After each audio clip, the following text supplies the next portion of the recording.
আসসালামু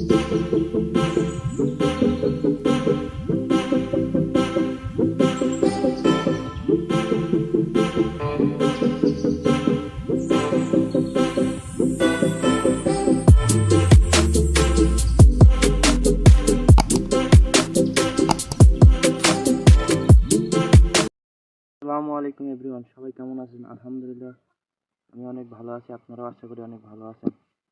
এখানে আমার বর্তমানে 4 দিন বয়সী 17টা কয়েল পাখির বাচ্চা আছে, যেগুলো আমি মুরগি দিয়ে ফুটিয়েছি। এগুলো অনেকটাই হেলদি এবং খুবই চঞ্চল। এদেরকে ধরা খুবই কষ্টকর, ধরা যায় না আর কি। এরা মুরগিদের মতো এদের মায়ের সাথে থাকে না। আই, খুবই সুন্দর এরা।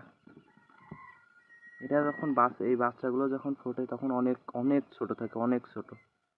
এইগুলোকে ভাল্বের তাপে দিয়ে আপনার ব্রুডিং করতে হয়। এই যে আমি ব্রুডিংয়ের এইখানে আমার ব্রুডিংয়ের লাইট, এখন বিদ্যুৎ নাই, সেজন্য আর কি ভালো অফ আছে। আমি এইখানে আসছিলাম আমার পাখিগুলোর বাচ্চাগুলোর খাবার দিতে। এই যে আমি এটা নিজে বানাইছি খাবারের জন্য। এখানে পানির সেটাপের জন্য পানির ইটাও আছে। এগুলো বয়স মাত্র 4 দিন, তো অনেক হেলদি। এদেরকে আমি ওষুধ দিচ্ছি, ওষুধ খাওয়াচ্ছি এদেরকে। আর ওইখানে সব বড় কয়েল পাখি এখনই ডিম পাড়া শুরু করছে। এই দেখেন ডিম, এইগুলো আমার বড় কয়েল পাখি। এদের ডিম দিয়েই বাচ্চা ফোটাই আমি। বর্তমানে আমার কাছে মড়ক নাই, মড়ক সবগুলো বিক্রি করে দিছি। এখন যে কয়টা পাখি আছে সব মুরগি। এদের ডিম দিয়ে তো বাচ্চা ফোটানো সম্ভব না। এবার যে এই বাচ্চাগুলো বড় না হলে আর বাচ্চা ফোটাতে পারবো না। অনেক সুন্দর কয়েল পাখির বাচ্চা এগুলো। আমার এই কয়েল পাখি পালন, এটা শখের বিষয়ে আমি পালন করি। অনেক হেলদি। আমার কাছে প্রচুর পাখি ছিল, আমি সব বিক্রি করে দিয়েছি। অনেকেই আসে বাড়ির পাশে, অনেকেই আসে শখের বশে বলে যে আমার 2টা 4টা কয়েল পাখি দাও। এখন বাসার পরে আসলে তো আর না করা যায় না, বা বলাও যায় না যে না দিতে পারবো না, আমার কাছে নাই। এখন বাড়ির পাশে অনেক দূর থেকে আসে, বাড়ির পাশের লোক সব, তাই ওদেরকে আমি কয়েল পাখির বাচ্চা, ডিম এবং বড় বড় কয়েল পাখিও বিক্রি করে থাকি। আশা আছে এই কয়েল পাখির এই খামারটা অনেক বড় করে শুরু করার। তবে দেখি সময় সুযোগ হলে আর কি। বর্তমানে অনেক চাপের মধ্যে আছি। এখানে পাখি আস্তে আস্তে এইভাবে বাচ্চা বাড়াতে বাড়াতে ইনশাল্লাহ একদিন অনেক বড় একটা খামার করব, এই আশা আছে। এই যে বড় এই যে বড় কয়েল পাখি, এই যে মুরগি, এটা মুরগি। মরগ হইলে যে এদের বুকের এখানে ফেদার, এই ফেদার গুলো হলো যে বাদামি রঙের হইতে, এটা হলো মুরগি। আর এটা রানিং ডিম পাড়া কয়েল পাখি। এদের গায়ে প্রচুর শক্তি। এরা বর্তমানে এখন ডিম দিচ্ছে, এই যে ডিম আপনাদের দেখালাম। বর্তমানে এরা ডিম দিচ্ছে, খুবই সুস্থ। এখানে ওদের খাবার শেষ, ওদের জন্য খাবার নিয়ে আসতে হবে। এই আসতে এদের ওজন 160-70 গ্রাম প্লাস এদের ওজন বর্তমানে। এখন এদের জন্য এখন সোনালি স্টারের খাবারের ব্যবস্থা করতে হবে। এইখানে মোট আমার বড় কয়েল পাখি এখানে মোট 16টা আছে। অনেক ছিল, 35টা 37টা কয়েল পাখি ছিল। এখান থেকে মরক বেচছি 10টা। আপনার মরক ছিল মুরগি দিয়ে, সবগুলো বিক্রি করে দিছি আর কি। এখন খাবারের সমস্যা ছিল, খাবারের যোগান দেওয়া একটু কষ্ট হয়েছিল, তাই সবগুলো বিক্রি করে দিয়েছিলাম।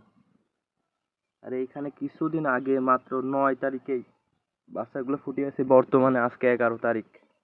11 তারিখ না, সম্ভবত 12 তারিখ আজকে। হ্যাঁ, 12 তারিখ আজকে।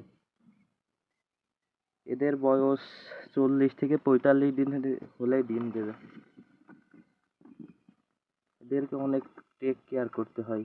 এরা ধরো আপনার ঠিকভাবে খাবার পানি না দিলে এদের মরে যাওয়ার সম্ভাবনা খুবই বেশি। ছোট কয়েল পাখিকে অনেক পরিচর্যা এবং যত্নের মধ্যে দিয়ে পার করতে হয় এদের জীবন। এদের আর 10 থেকে 15 দিন পর এদের ফেদার ওঠা শুরু করবে, এদের গায়ের যেই পশম এই পালক গজানো শুরু করবে 10 থেকে 15 দিনের মধ্যে। এদের এই বক্সের মধ্যে 7 থেকে 8 দিন রাখার পরে এদের বাইরে একটা সেট আপ করে দেবো, আপনাদের দেখাবো কিভাবে এদের সেট আপ করলাম, থাকার জায়গা কিভাবে করলাম। আরেকটা কথা, আপনারা ভিডিও দেখেন ঠিকই কিন্তু লাইক শেয়ার করেন না, কমেন্ট করেন না। এটা ধরেন আপনার একটা লাইক আমাদের ভিডিও করতে আরও অনুপ্রেরণা জাগায়। আমার একটা ছোট্ট চ্যালেঞ্জ, আপনারা সবাই সাবস্ক্রাইব করে দেবেন। আশা করি আপনাদের মধ্যে নতুন নতুন তথ্য, কয়েল পাখি, খরগোশ এবং কবুতর সম্পর্কে নতুন নতুন তথ্য আপনাদের সামনে তুলে ধরবো ইনশাল্লাহ। আপনারা সবাই সাবস্ক্রাইব করে পাশে থাকবেন আর সবাই চ্যালেঞ্জটাকে সাবস্ক্রাইব করে দেবেন। এখানে কয়েল পাখির অনেক সমস্যা হয়, এখানে আপনার প্রচুর গরম। আমি এখানে যে ভিডিও করছি আমি ঘেমে টেমে শেষ, প্রচুর পরিমাণে গরম এখানে, অনেক গরম। আমি এদেরকে নিয়েই বর্তমানে এখন এদেরকে টেক কেয়ার যত্নের মধ্যে রাখছি আর কি। এদের খাবার শেষ, খাবার নাই, সম্ভবত খাবার নাই, খাবার যা নিয়ে আসছিলাম সব শেষ। এরা দিনে এক একটা বড় প্রাপ্তবয়স্ক কয়েল পাখি দিনে 20 থেকে 25 গ্রাম খাবার খায়। এইখানে প্রচুর ডিম আছে, ডিমের যত চাহিদা আমি ডিমের চাহিদা পূরণ করতে পারি না। অনেকে বাসায় আসে ডিম নেওয়ার জন্য, আমি তাদের দিতে পারি না। আমার বাসায় ডিমগুলো খাই, অনেকে আসে তাদের দিই, আবার ফের অনেকে ডিম নিতে আসলে তাদের ফিরিয়ে দিই। ডিম ওদের চাহিদা মতো দিতে পারি না, তাই এবার চিন্তা ভাবনা করছি পাখির সংখ্যা আরও বাড়াবো। এখানে আপনার 100টা পাখি, 100+ পাখি রাখার চিন্তা ভাবনা আছে এখানে শুধু ডিমের জন্য। পরে 20 ডিমের জন্য পাখি আলাদা করব। আর একটা বিষয়, কেউ যদি কয়েল পাখি পালন করতে চান, শখের বিষয় অথবা বাণিজ্যিকভাবে আপনারা শুরু করতে পারেন। এতে প্রচুর লাভ। আপনি যদি ঠিকভাবে পরিচর্যা এবং যত্নের মধ্যে দিয়ে পার করতে পারেন, কয়েল পাখি পালনে অনেক লাভ আছে। এখানে এদের পরিচর্যা বলতে কি, সঠিক মতো খাবার, পানি এবং কিছু ওষুধ, ঠান্ডা জন্য কিছু ওষুধ দিলেই এনাফ। এদের আর অতিরিক্ত কোনো কিছু দেওয়া লাগে না। এদেরকে অতিরিক্ত কোনো ভিটামিন বা ক্যালসিয়াম এইসবগুলো না খাওয়ালেও হয়। আপনি যদি বাণিজ্যিকভাবে পালন করতে চান তাহলে আপনার ভিটামিন, ক্যালসিয়াম এদের ডোজ করাতে হবে। আর আমি এগুলো শখের বিষয় পালন করি, তবু আমি একটা জিনিস খেয়াল করি, এরা অনেক দুর্বল হয়ে যায়, শুকিয়ে যায়। সেই জন্য আমি কিছু পরিমাণে হালকা পাতলাভাবে এদেরকে চিকিৎসা করি আর কি, ওষুধ পানি দিই আর কি।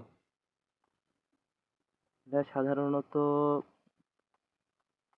এদের বয়স এইখানে আছে, আমার বাসায় বাচ্চা ফোটানো তো আছে, সেইটাই বড় হয়ে এখন ডিম দিছে। এইখানে আগেকার 4টা পাখি আছে আগের, এই এই এই যে এইগুলো সব আমার বাড়ির বাচ্চা। এই যে এইটা, এই যে এইটা, এইটা। আপনারা ওই যে ওইখানে ওই যে ছোট একটা কয়েল পাখি আছে না, ওই ছোট ওইখানে, ওইটা আমার বাসায় কিনে নিয়ে আসছিলাম। ওইটার শরীর অনেক দুর্বল হয়ে পড়ে। এই যে এইখানে, এই যে এইটা ছোট, দেখেন একদমই ছোট দেখা যাচ্ছে যে কয়েল পাখিটা। এই যে ফেদার টেদার নাই কিছু। এইটা আমার বয়স্ক কয়েল পাখি, এটা অনেক আগে। বর্তমানে আমার এইখানে কয়েল পাখি ডিম দিচ্ছে জানুয়ারি মাসের 4 তারিখ থেকে এরা ডিম পাড়া শুরু করছে। এখন হয়তো জুন মাসের 12 তারিখ, প্রায় 5 সাড়ে 5 মাস এরা ডিম দিচ্ছে। যে কয়েল পাখির বাচ্চাগুলো, এরা এরা এমনভাবে ঘুমায়, কয়েল পাখির বাচ্চাগুলো এমনভাবে ঘুমায় দেখে মনে হয় যেন এরা মারা গেছে। কখনো কখনো আমি নিজেই ভয় পেয়ে যাই যে এইভাবে ঘুমায়, একজন মরে গেলে যেইভাবে ঘুমায় সেইভাবে কয়েল পাখিগুলো ঘুমায়। ও আর কথা বাড়াবো না, ভিডিওটা অনেক লং হয়ে যাচ্ছে। সবাই ভালো থাকবেন, সুস্থ থাকবেন। আল্লাহ হাফেজ, আসসালামু আলাইকুম।